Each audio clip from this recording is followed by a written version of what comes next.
everyone. I'm Brandon. This is the So-and-So Show. Normally my co-host John would be here, but today I guess he decided to... What is going on?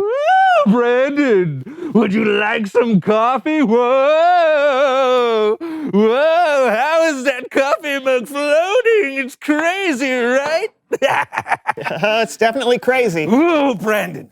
I know that you're freaked out because you can't see me, but don't be. Just keep doing the show. Like I'm here, standing beside you. Okay. Anyway. Because I am. Is there a point to all this? Isn't there always a point to what I do? Almost never. The point is, Brandon, you rely on me way too much to do this show. And I want you to feel like you have the confidence to do this show when I'm not around. That's why I'm wearing this green screen, to make myself invisible.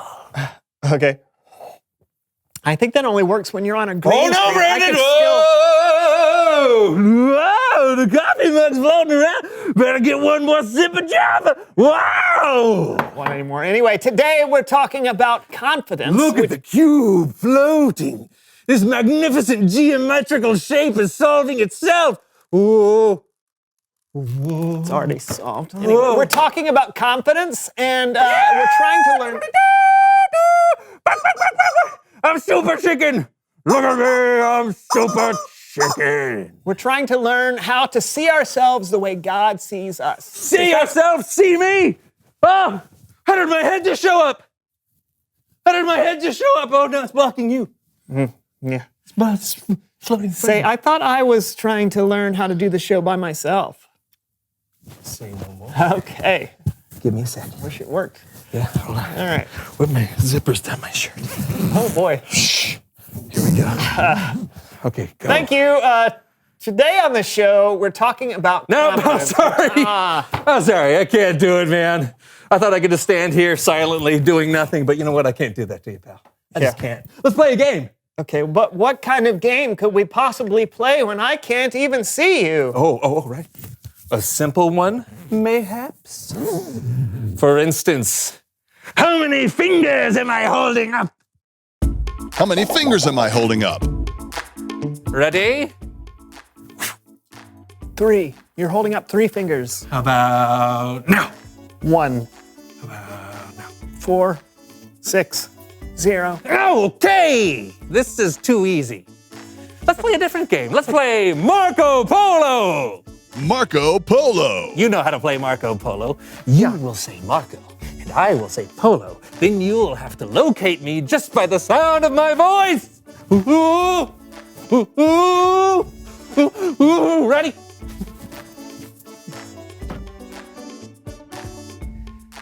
Marco, Polo. you're right there. What? By the chair. I don't understand why this is. Okay, you know what? Let's play one more game. We don't need to keep doing this. I can see you. What? I'm invisible. If I'm not invisible, what's the point of me coming out here wearing this spandex suit? I don't know, silly sight gag. I don't do silly sight gags. I'm serious, man. Dodgeball. Are you sure about this? No? Are you sure about this, John? You can't hit me. I'm invisible. Oh, oh, oh, oh. Ooh. Are you okay? I'm fine. I'm fine. Could have been a lot worse. How's that? Oh! Oh! Yeah! Oh, that. It's Bible story time with Kellen. Oh!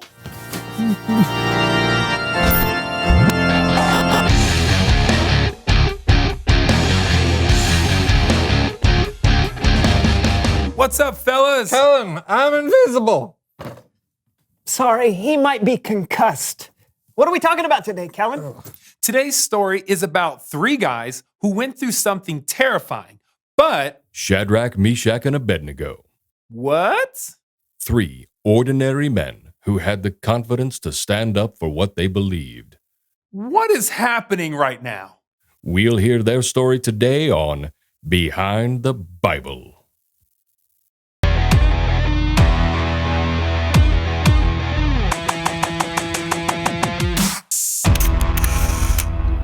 The Babylonian king, Nebuchadnezzar, ordered the construction of a golden 90-foot-tall statue. Oh, yeah. I love that statue. I remember thinking one day, I wonder if I could get a 90-foot gold statue made. And my officials was like, sure. I mean, let me tell you, it's good to be the king. Okay, to be clear, King Nebuchadnezzar never gave any on-camera interviews. He lived hundreds of years ago before cameras were even invented. Hey, Yes? this will go a lot faster if you let me do the narrating. Okay. Thank you. Nebuchadnezzar decreed that whenever the music was played, everyone must fall down and worship his statue. Anyone who disobeyed this command would be thrown into a blazing furnace. Okay, look. It seemed like a good idea at the time. I mean, what's a little worship between the king and his subjects? But how could I have known what was going to happen next? No one could have known what would happen next. When the music played, all the people worshipped the statue, all except for 3 men, Shadrach, Meshach, and Abednego. It's true. We didn't bow down to worship the statue. Look, we serve the king, but we don't worship him or his gods. We worship the one true God. King Nebuchadnezzar was displeased. Okay, listen. No king likes to be told no. So when I heard these 3 wouldn't worship my statue, I was angry. I remember saying to them, if you don't bow down right now, you're going in the furnace. Then what God will be able to save you from my power?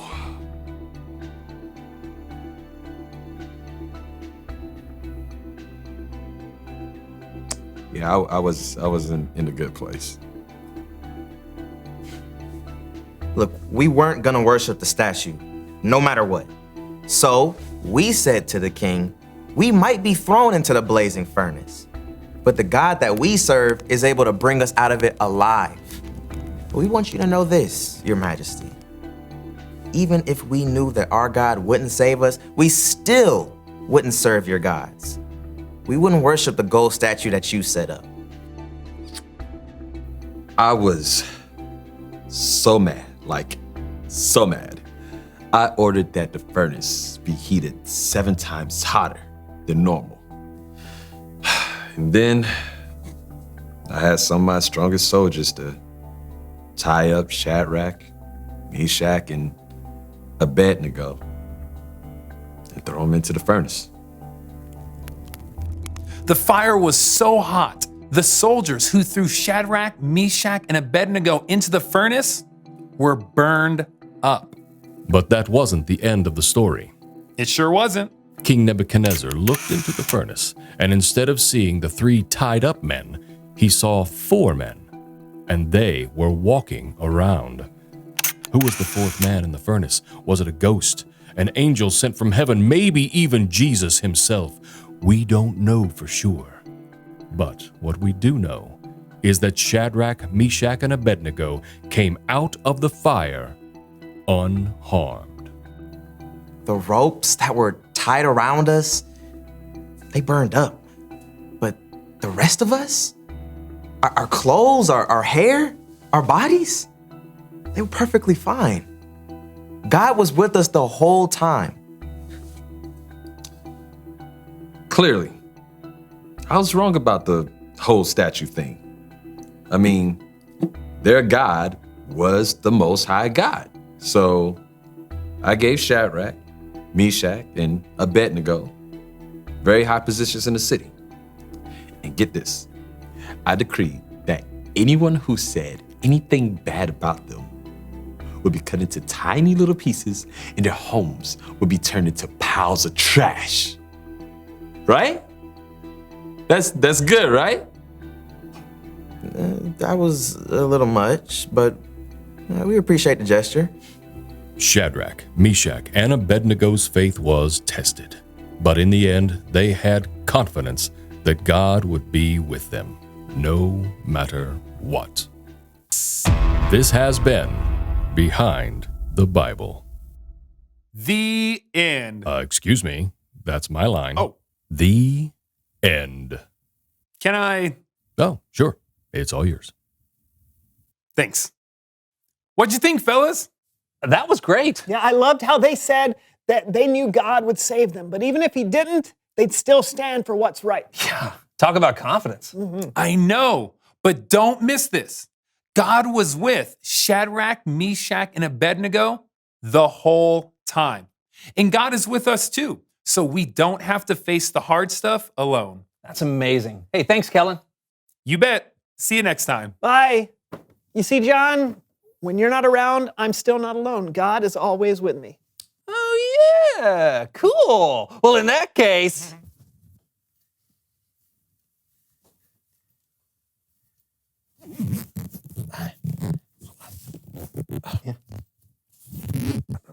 I don't want to get my lips and my hair cut in this. Okay. It's all you. Oh boy. Reveal the question. When are some times you need to trust God? Would you feel all alone? Or when you have to face something scary, like moving to a new city or trying out for a sports team? Talk about it amongst yourself. When are some times you need to trust God? And we'll see you next time on the So and So Show. Or will you be able to see me? Yes.